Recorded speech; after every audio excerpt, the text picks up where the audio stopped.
Hi, I'm Veronica Clark, and I'm here with How Do I Go On with Ashley Burke and Sandra Winchester.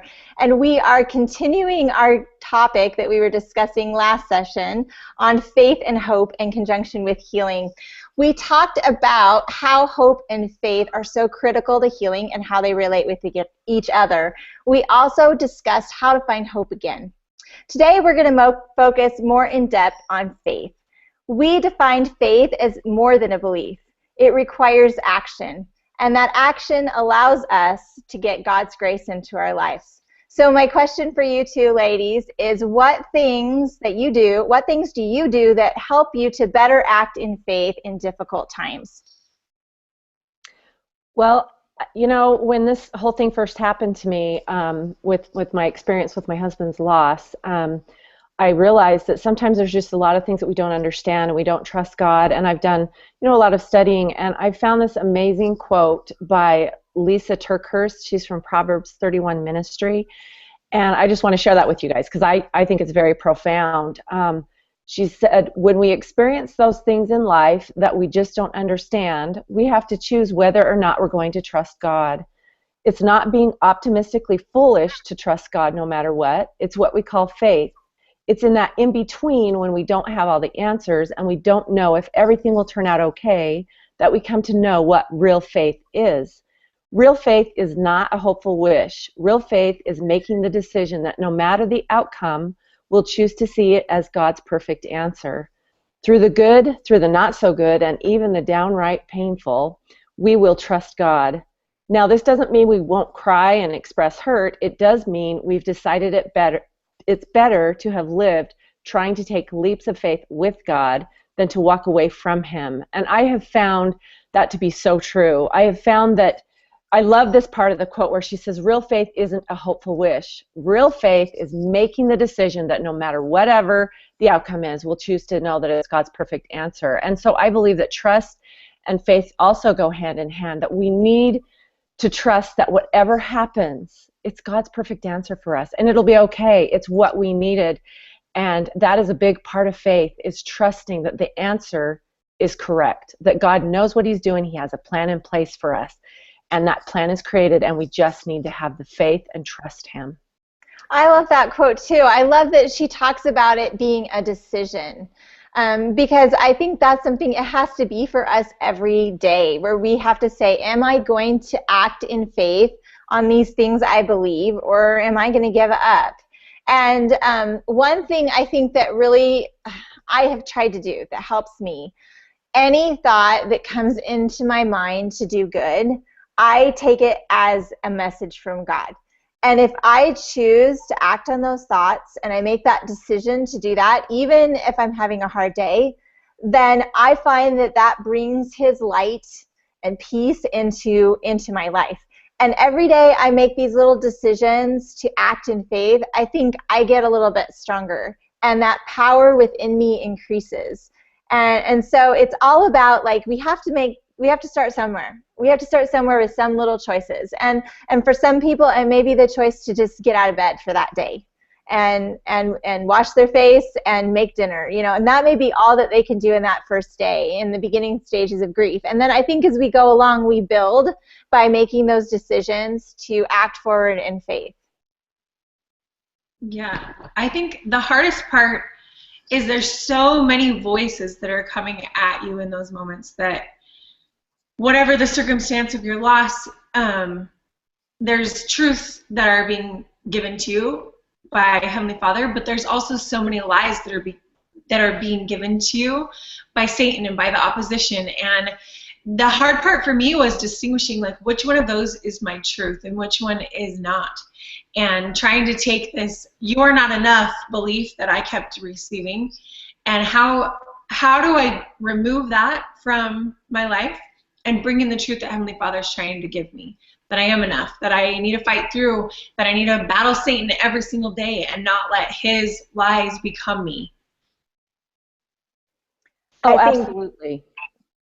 Yeah, absolutely. I think you have to, part of it is discerning what's true. And, another thing that helps me to kind of discern and think you kind of talked a little bit of it, of going to God and asking Him, what is this? Is this true? And I think we can use prayer to really help us with our faith, to help us to get reconnected to God and have the strength to act in faith.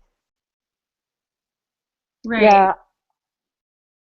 Well, I think that it's really hard sometimes because you have all this doubt in your mind and trying to distinguish what is the good from the bad. And really, bottom line is this: the good is from God. The bad is not. And when we start to doubt ourselves, I think of a quote by Dieter F. Uchtdorf: "Doubt your doubt, don't doubt your doubt, not your faith. Don't doubt your faith." And I just think that's really key, that we need to doubt the doubts. When we start feeling those weird thoughts and when we start feeling awful about things and about life, then we need to remember that's not God. God is love. God is kindness. He's happiness. And we need to focus on that and go, okay, just push those out of our head, because sometimes you have to do a lot of self-talk. Self-talk comes into play and you go, okay, get out of my head. This is not going to work. I know the truth. This is my truth. You're not my truth. And Sandra, you're leading us right into the next topic about doubt, because doubt is really a key thing with faith, and you're going to have doubts. Everyone does. And when we were talking about journaling earlier, Ashley, I know you were talking about how like in the moment when you get these impressions from God, how they're super strong, but that they fade over time, and then we start to doubt them. So how do you continue in faith when you have these doubts? How do you battle them? Oh, I think we have to know who we're really battling. We're not just battling these doubts that we give to ourselves. We're battling an actual, well, Satan, he knows what good we can do, and he knows that if we get connected to our mission, if we get connected to the purpose of why we're here, the purpose of why we went through something hard, then we're going to be unstoppable, that we're going to be so connected to God that we're going to fulfill the things that He has planned for us. So Satan, he just cringes to think that if we get connected to God, we're going to be able to see ourselves.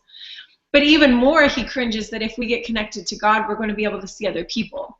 When the thought comes in my head that my kids are so annoying and my kids are this and this and this and this, if I buy into his lie, I'm not the mother that I'm supposed to be. I'm not connected to God and hearing what He's telling me that I need to give my kids. I'm becoming what Satan wants me to become.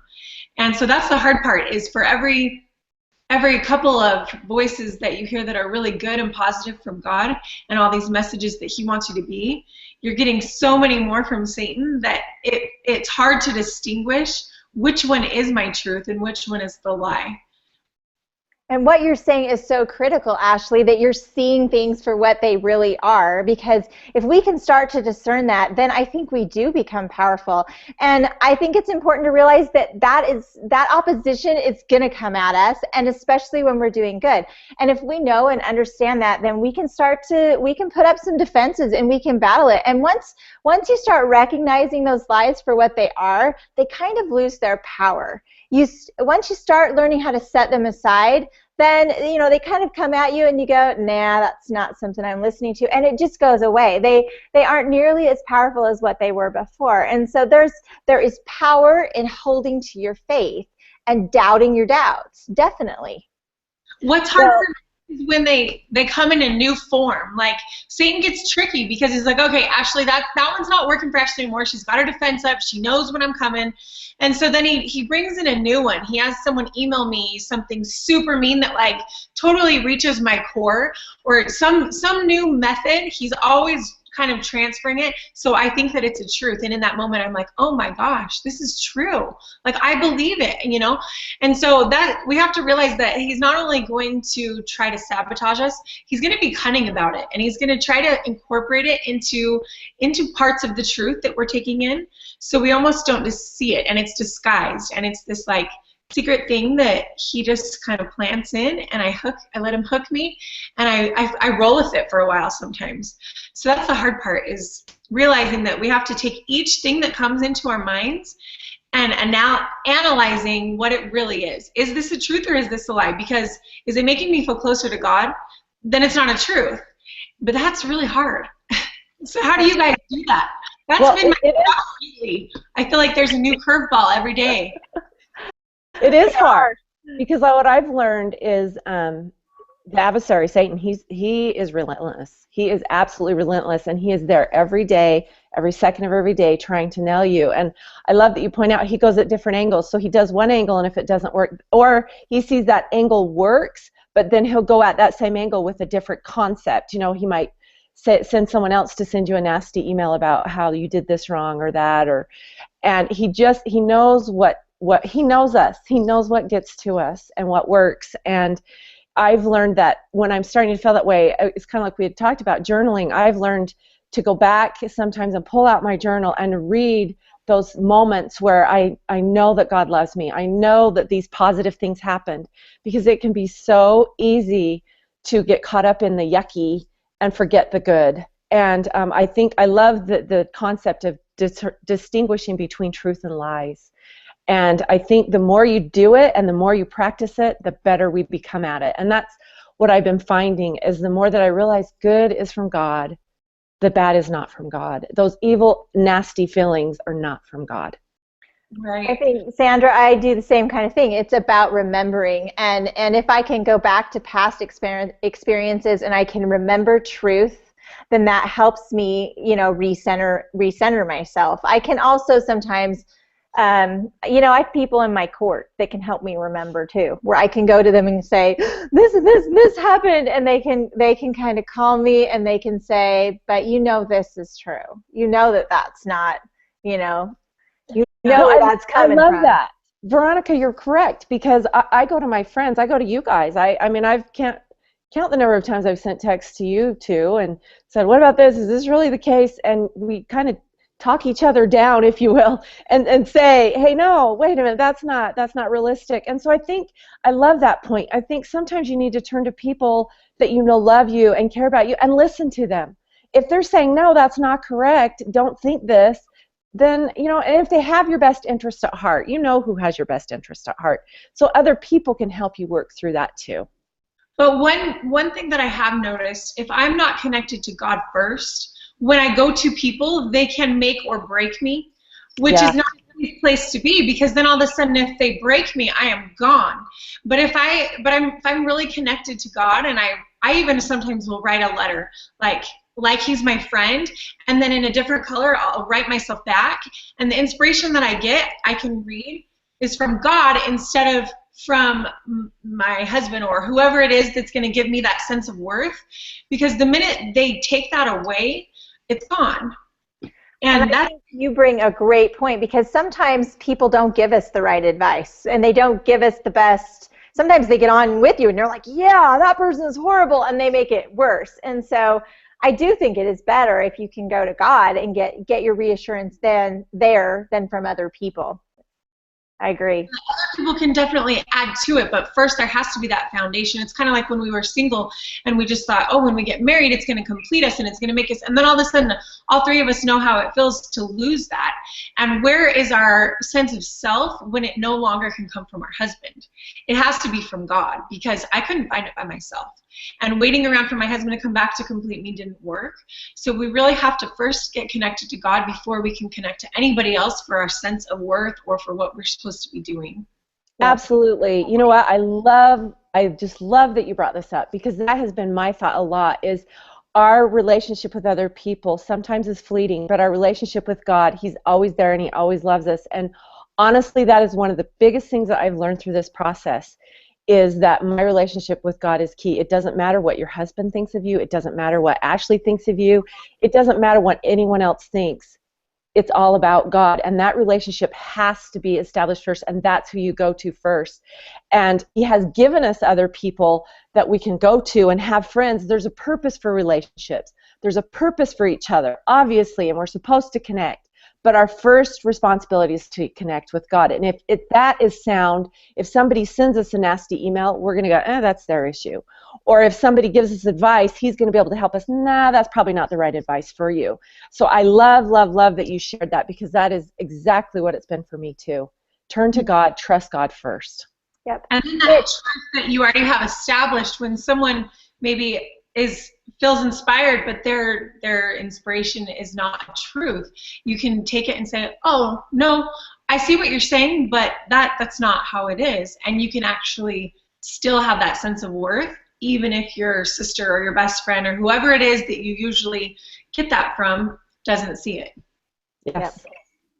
I think another thing that kind of helps me also with my doubts, because sometimes there are things that I'm doubting and I can't get the answers to right now, or God doesn't give them to me, and maybe it's that I'm not quite prepared to really totally understand them yet. And so I have to be patient and I have to trust God.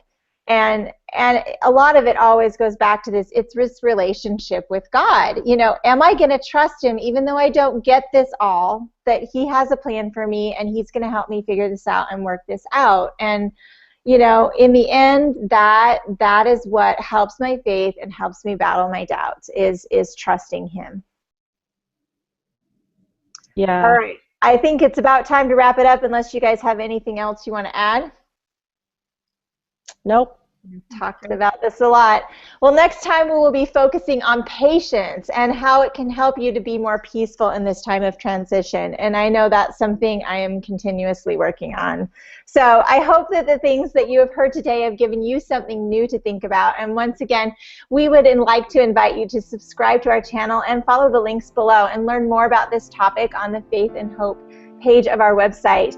Read some of our posts and ponder the questions and try out a badge challenge and report back to us. We hope to see you soon, and we hope that you have a blessed day.